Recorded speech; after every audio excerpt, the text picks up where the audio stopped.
ছাত্রের জন্য উস্তাদের করণীয় বা ছাত্রের হক। ছাত্রদের সাথে কল্যাণকর, কোমল, সহজ, স্নেহপূর্ণ ও ভালো আচার আচরণ করা কর্তব্য। দ্বিতীয়, ভুল না পড়ানো, ভুল পড়ানো, ভুল ব্যাখ্যা দেওয়া অথবা ভুল মাসআলা বলা সম্পূর্ণ হারাম।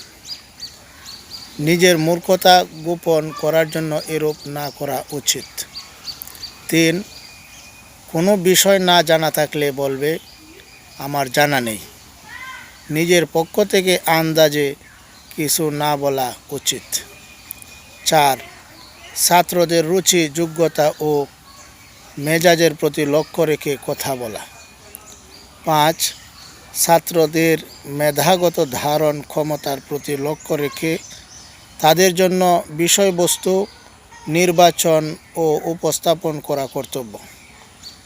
বক্তব্যের ভাষা, অলঙ্কার প্রয়োগ ও সবকের পরিমাণ নির্ধারণ এ নীতি অনুসারেই হতে হবে, নতুবা বিষয় তাদের বোধগম্য হবে না কিংবা মেধাস্থবির হয়ে পড়বে, আর এভাবে তারা লেখাপড়ার উৎসাহ হারিয়ে ফেলবে। 6, ছাত্রদের দেহ মনে সজীবতা ও অনুপ্রেরণা বহাল রাখার জন্য বৈধ পন্থায় তাদেরকে কিছু সময় আনন্দ ফুর্তির সুযোগ দিতে হবে এবং তাদের পানাহার ও আরাম বিশ্রামের প্রতি লক্ষ্য রাখতে হবে। 7, ছাত্রদের শুধু কিতাবি এলেম, পুঁথিগত বিদ্যা শিক্ষা দেওয়াই যথেষ্ট নয়, বরং তাদের আমল আখলাকের প্রতিও লক্ষ্য রাখতে হবে। 8, উস্তাদের বক্তব্য যেন ছাত্ররা শুনতে পায়, এতটুকু উচ্চস্বরে ভাষণ বা আওয়াজ পৌঁছানোর ব্যবস্থা করা উস্তাদের কর্তব্য এবং এটা ছাত্রদের হক।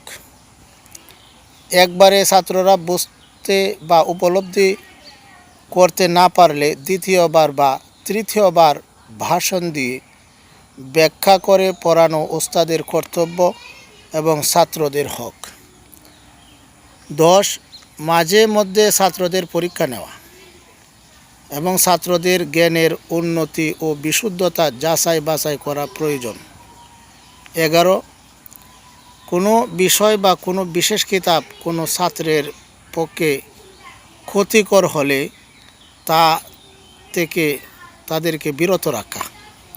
12, ছাত্রদের ফলপ্রসূ ইলম দানের জন্য আল্লাহর কাছে দোয়া করা। 13, রাগান্বিত অবস্থায় কোনো কথা বলায় ছাত্রের উপকার হবে বুঝতে পারলে সেভাবেই বলা। 14, কোনো এক ব্যাপারে রাগ করলে অন্য ব্যাপারে সে রাগের প্রতিক্রিয়া প্রকাশ করা উচিত নয়। এমনিভাবে একজনের উপর রাগ হলে সকলের উপর সে রাগ ঝাড়াও ঠিক নয়।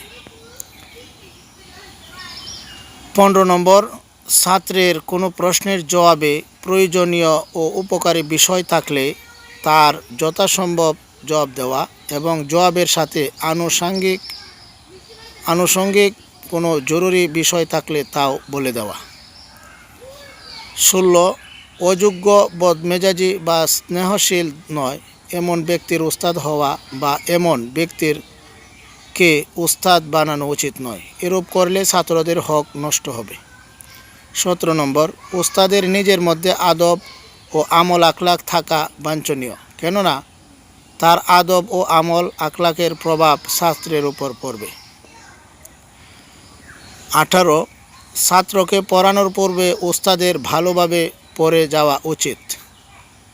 19, ছাত্রদের মেধা ও স্মৃতি বর্ধনের কোনো কৌশল ও পন্থা জানা থাকলে তাদেরকে তা অবহিত করা উচিত। 20, উস্তাদ বড় এবং ছাত্র তার ছোট, অতএব ছোটদের প্রতি বড়দের যা যা করণীয় উস্তাদকে ছাত্রের জন্য সেগুলো করতে হবে।